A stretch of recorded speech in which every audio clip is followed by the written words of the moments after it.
कि पहले देशद्रोह के लिए अलग धारा होती थी, अब देशद्रोह के लिए उन्हीं धाराओं के अंदर जोड़ दिया गया है। प्रोफेसर अली के मुकाबले में उसको आप कुछ भी नहीं कहते हो, तो यहाँ पर फिर तकलीफ होती है। सरकार का तो काम ये था कि जैसे ही उसने स्टेटमेंट दिया उसके खिलाफ एफआईआर होनी चाहिए थी, गिरफ्तार भी होती है, एफआईआर भी होती, लेकिन यहाँ तो कुछ नहीं किया।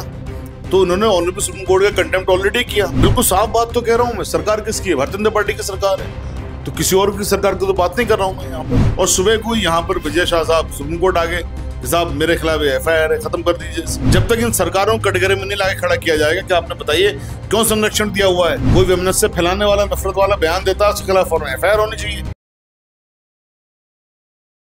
मामले में कौन से जो भी लॉ है, क्योंकि आजकल तो बदले हुए हैं, तो कौन कौन से एक्ट के तहत इन पे एक्ट में क्या है, नाम चेंज हो गया है। पहले आईपीसी था, बीएनएस हो गया है, कोई ज्यादा फर्क नहीं पड़ा है। सेक्शंस वही हैं, धाराएं वही हैं, उसका प्रोविजन वही है, तो कोई बहुत ज्यादा चेंज नहीं हो गया, सिवाय इसके कि पहले देशद्रोह के लिए अलग धारा होती थी, अब देशद्रोह के लिए उन्हीं धाराओं के अंदर जोड़ दिया गया है। देशद्रोह कल भी ऑफेंस है, देशद्रोह आज भी ऑफेंस है। वैमनस्य फैलाना धर्म के आधार पर, जाति के आधार पर, कल भी ऑफेंस था, वो आज भी ऑफेंस है, इसे नाम बदला हुआ है। जिसमें इन वाले जो प्रोविजंस इन्वोक किए हैं honourable high court of Madhya Pradesh ने एफआईआर करवाने के लिए, उनमें उम्र तक की सजा है, कॉग्निजेबल है, और वो बहुत ज्यादा सीरियस ऑफेंसेस हैं। जिस सीरियस ऑफेंसेस के लिए ऑनरेबल हाई कोर्ट ने कहा कि एफआईआर करिए, एफआईआर तो करके गए, कंटेम्प्ट का डर था, लेकिन वहां भी उन्होंने ऑफेंस नहीं लिखे। वो क्यों नहीं लिखे? बहुत कमजोर का लिखे ही नहीं उन्होंने ऑफेंस। कमजोर तो एक होता है कम लिखे, लिखे ही नहीं वहां पर। क्या ऑफेंस किया तो एफआईआर क्वेश हो जाती।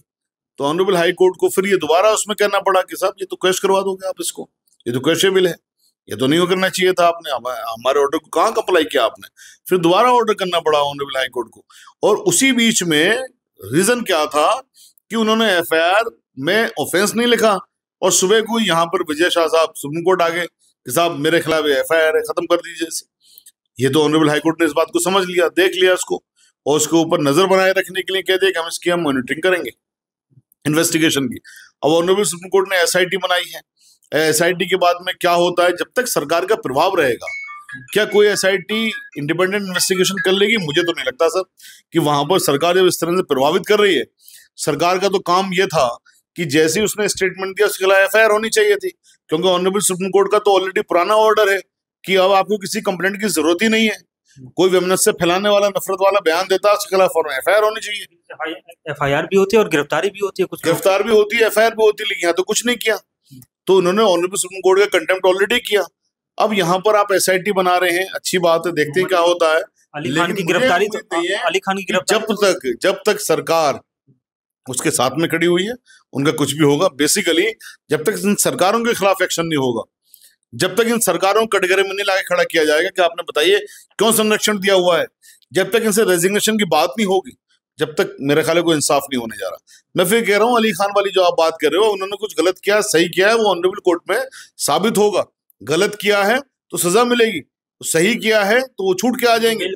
लेकिन साथ में जब दूसरा आदमी जिसको सरकारी संरक्षण है, वो एक बहुत बड़े लेवल पे जाकर ऑफेंस करता है प्रोफेसर अली के मुकाबले में, उसको आप कुछ भी नहीं कहते हो, तो यहाँ पर फिर तकलीफ होती है। यहाँ पर देश को तकलीफ होती है, देश की रूह को तकलीफ होती है। ये शाहिद अली की तकलीफ नहीं, ये देश के संविधान को तकलीफ होती है।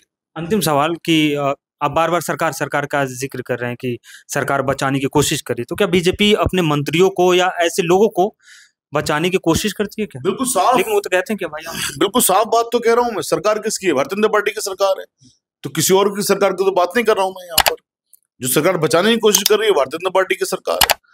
भारतीय जनता पार्टी की सरकार बिल्कुल बचाने की कोशिश कर रही है, बचा रही है। तिरंगा यात्रा भी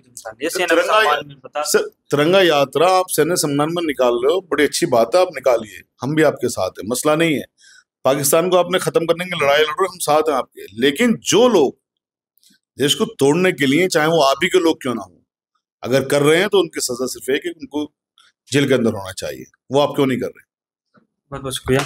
तो देखते हैं कि विजय शाह पे क्या कार्रवाई होती है, क्योंकि एसआईटी की टीम गठित की गई है और वो टीम अपनी रिपोर्ट में क्या सबमिट करेगी वो तो बाद की बात है, और सुप्रीम कोर्ट इस मामले में क्या संज्ञान लेता है, जो भी अपडेट आएगा आपके साथ शेयर करेंगे।